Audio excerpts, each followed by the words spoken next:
If you play hockey, one thing you probably know is you stink. Maybe not on the ice like me, but you smell really bad. And it annoyed my roommate so much that I decided to make this drying rack for my hockey gear so I can throw it in our laundry room and not smell up the whole apartment. So here's the design I'm doing. I actually drew this myself, not my child. I just have horrible writing. So I measured out my gear to figure out like how tall these things have to be. This will look better obviously when it's done. I also had to do the math of figuring out how many caps, elbows, crosses, tees I need. Added up the PVC I needed. Went to Home Depot, bought all this stuff. So I now know kind of the design I'm going for. You have to go to Home Depot and buy stuff like caps, crosses, elbows, tees. These are all about $1 to $3 each. You also have to get some PVC glue to hold it all together. I bought this cutter, but it's the wrong size, so I'm using the chop saw instead. But theoretically, you could use something like that instead. The first step is to measure out the PVC according to the diagram. Then you cut the PVC with a chop saw or a PVC cutter, and then you put it together like Lego.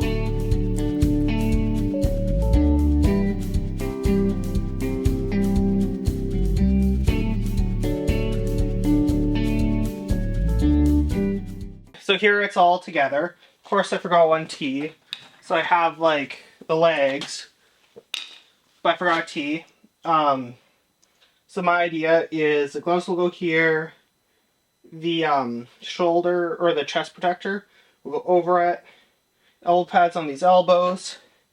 This points out for the pants, and then these go that way for the shoulder pads. So that's kind of what it looks like as of right now.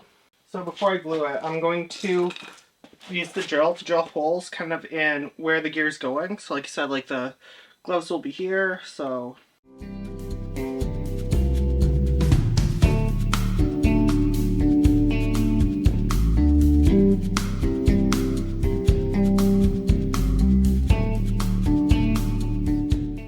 I went out and bought that tee, so now it's all dry fitted. If you have your gear with you, you could probably put it on to see if it works and need any cuts, but I don't, so I'm just going to trust my measurements. The next step is you take some of this, the PVC glue. Now this stuff's bad for your lungs, so make sure you're in a well-ventilated area. And then like I'm wearing gloves, which I hate. So yeah, my plan is to start at the top and go to the bottom.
So we're all glued up.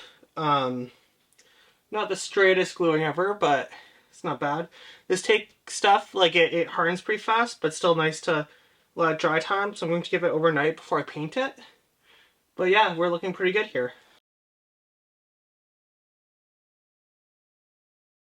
So it's been a day, it's dry.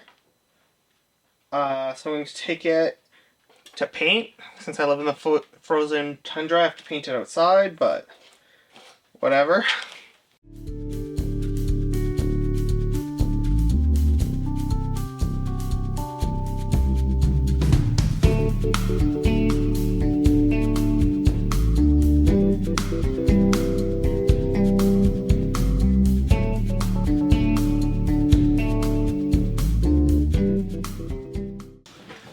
time, I of course painted it.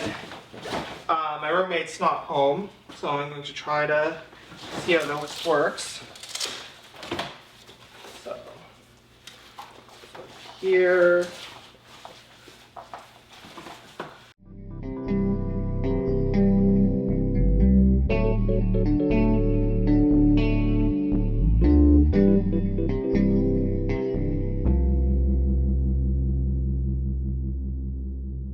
That one I was a little concerned about.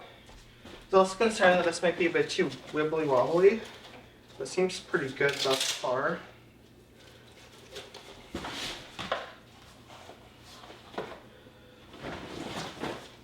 Wow, it looks good. It looks good. And then obviously I don't have a.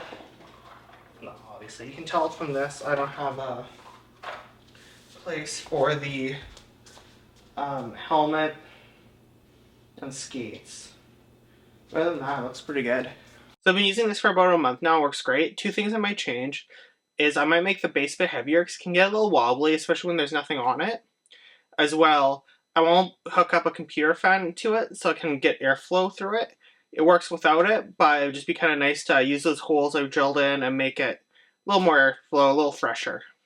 Thank you for watching. If you have any questions, feel free to comment them.